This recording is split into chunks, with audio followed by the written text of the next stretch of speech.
Mani bērni, Roberta un Emīlija. Es jūsu tētis, jūs meklēju, un es zinu, ka jūs meklējat mani. Šajā reizē es vēlos ar jums padalīties kādās atmiņās.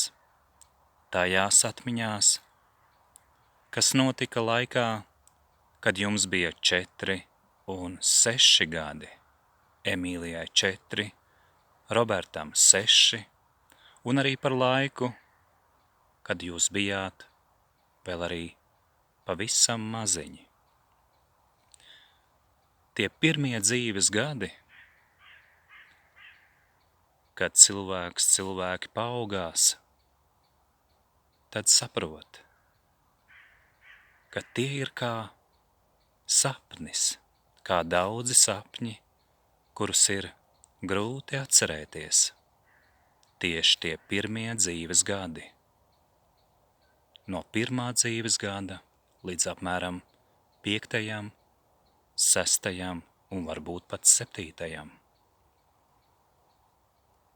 Pajautājiet sev, mani bērni, un ik viens, kas sadzirdēs šo manu vēstījumu, ko dāvinu saviem un citu bērniem.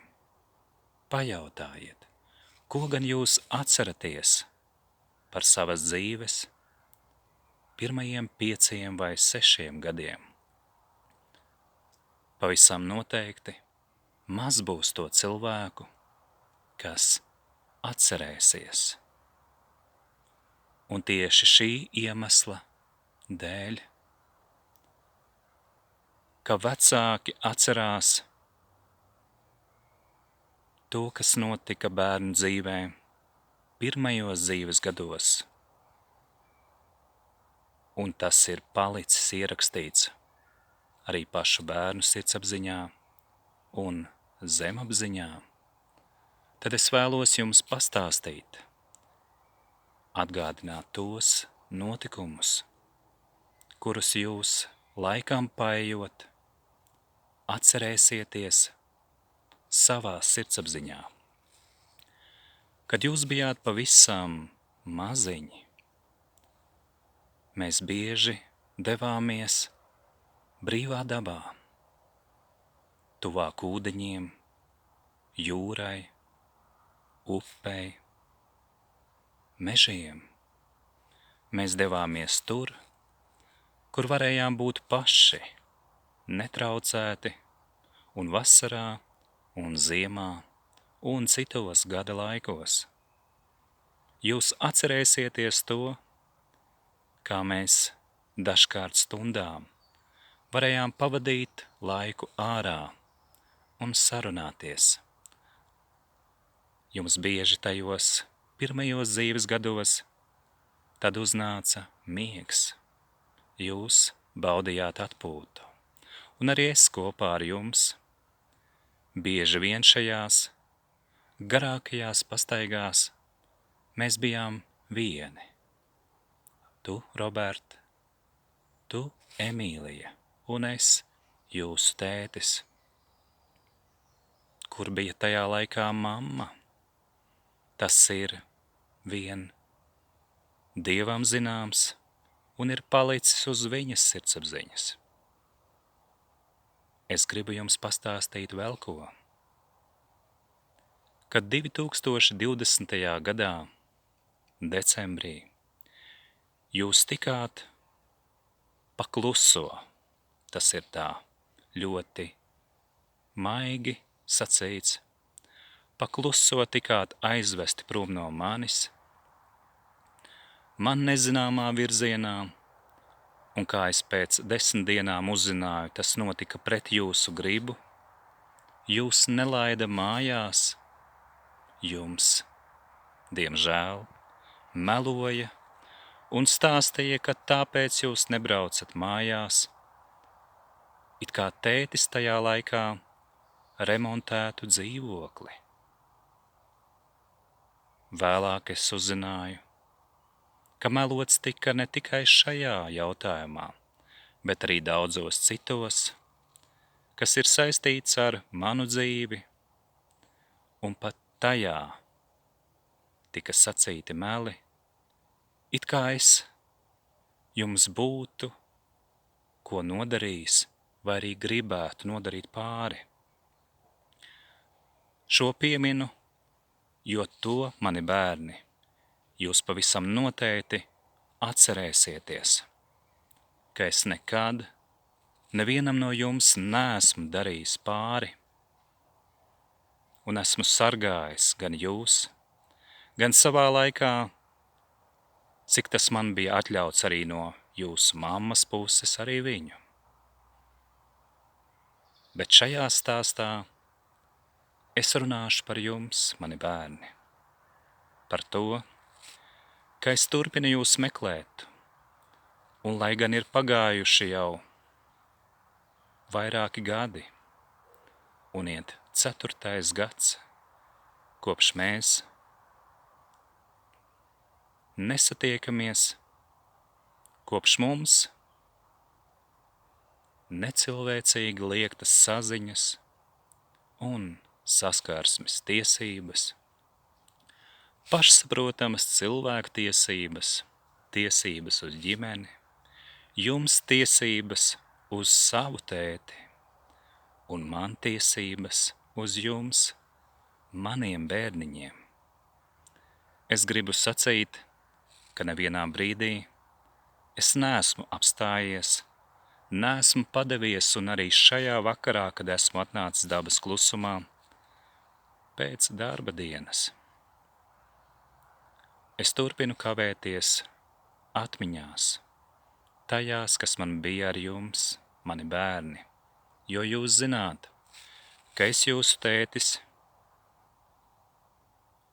esmu par jums rūpējies, gādājis, jūs mīlējis, sargājis un cienījis arī jūsu izvēli tajos dzīves gados, kas ir bijuši jūsu pirmie dzīves gadi šajā pasaulē. Jums tas ir palicis vien jūsu sajūtu pasaulē, mani bērni. Tie laiki, tās daudzās dienas un naktis, kad jūs gulējāt manās rokās, kad bijāt pavisam maziņi, un arī tad, kad jau drusciņi paaugāties, un bija pienācis vakara laiks, lai dotos čučēt, jūs bieži nācāt tieši pie manis, lai nomierinātos. Emīlija bieži klausījās pasakas. Roberts, patstāvīgāks puika,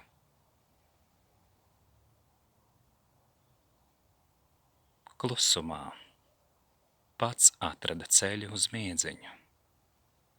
Taču arī šajos laikos, gan Robertam, gan Emīlijai, esmu veltījis daudzus stāstus. Un es nezinu, vai jūs tos kādreiz sadzirdāt, bet jūtu, ka tas notiek. Es šos stāstus dāvinu jums, un tāpat arī citu ģimeņu bērniem, lai arī viņiem šajā pasaulē ir vieglāk iet, katram savu ceļu. Mani bērni, es, jūsu tētis, Mareks Markus, pastāstīšu jums kādu stāstu, un tas lai ir kā šī vakara stāsts pirms miedziņš nāk, lielajiem un mazajiem, jums, maniem bērniem. Kad es gāju 1. vai arī 2. klasē skolā, bija izveidojusies situācija, ka mani vienaudži bija pamanījuši, ka es aizstāvu citus, un kad viņiem dara pāri, neesmu vienaldzīgs un aizstāvu. Neļauju darīt pāri. taču viņi bija pamanījuši, ka es pats sevi īpaši neaizstāvu, jo jau bērnībā biju piedzīvojis šajā pasaulē ne no sava tēta vai mammas puses, bet no tās pasaules, kur ir ārpus mājām, ka ciešanas ir jāpanes un bieži vien klusiņām.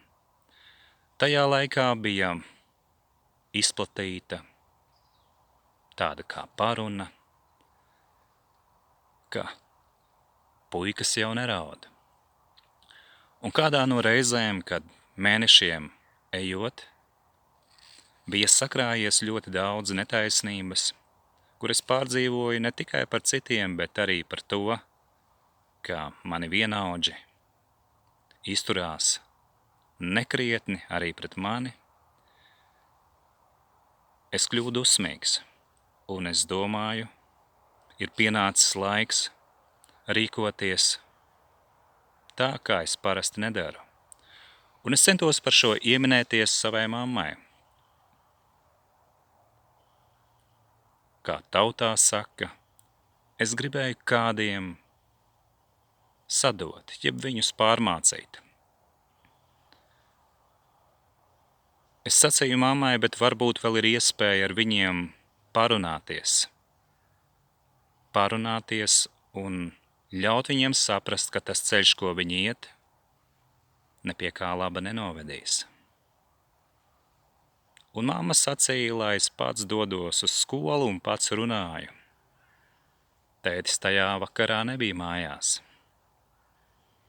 Un tajā situācijā, kad gāja arī nākamās dienas un tie notikumi raisījās tajā virzienā, kur man tas viss krājās, ko šī pasaule pret mani tajā situācijā vērsa, pienākot kādam no vakariem, es aizgāju savā istabā un pirmo reizi savā mūžā lūdzu Dievu. Tā bija pirmā reize. Es iegāju savā gultā, paslēpos zem spilvena un darīju to, ko parasti puikas nedarīja. Vismaz tā mēs tikām audzināti, drīzāk pat dresēti. Puikas neraudāja.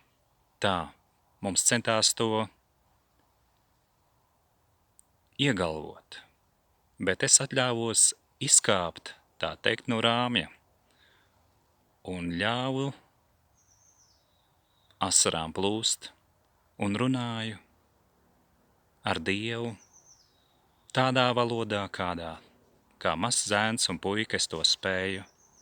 Un es atceros, ka pēc tam, kad biju lūdzis Dievu un raudājis, manā sirdī ienāca miers. Miers, kas pēc tam arī visus turpmākos gadus ir devis man spēku un turpina dot, ejot to ceļu, kas man no radītāja dots. Tas ir ceļš kopā ar viņu, tas ir manis paša ceļš, kur es domāju pats, vērtēju un pārbaudu, itin visu, patstāvīgi. Un jūs zināt, mani bērni, arī ar jums es runāju tā, lai jūs atrastu savu ceļu, lai jūs pārbaudītu visu, ko jums saka vecāki un citi pieaugušie, tāpat jūsu vienaudži, lai jūs domātu paši. Tā ir viena no vissvarīgākajām izvēlēm šajā pasaulē – domāt pašiem. Ir vērts dzīvot, un dzīvot gudri, dzīvot tālredzīgi, bez bailēm, vēlreiz teikšu, bez bailēm, uzticoties Dievam un esot uzmanīgiem gan ar draugiem, gan ar tādiem draugiem, kas izliekās par mūsu draugiem. Mani bērni. Šajā vakarā, 26. martā 2024. gadā, es jūsu tētis no jauna jums saku šo tik vienkāršo un jums tik bieži no manas puses dzirdēto. Es jūs mīlu. Es pēc jums ilgojos. Un šī ziņojuma noslēgumā atgādināšu. Ja vien jūs sadzirdat šo manu ziņu, vai arī citi cilvēki zina, kur ir mani bērni un kā ar viņiem var sazināties, tad mans e-pasts ir manai tautai @gmail.com. Mans tālrunis 298 11 361. Mani bērni, es jūs turpinu meklēt. Un šajā vakarā teikšu ar labu vakaru, ar labu nakti, un lai jūsu sirdīs ir miers, kas nāk no mūsu debesu tēva un atbalsojās arī caur mani jūsu dzīvē.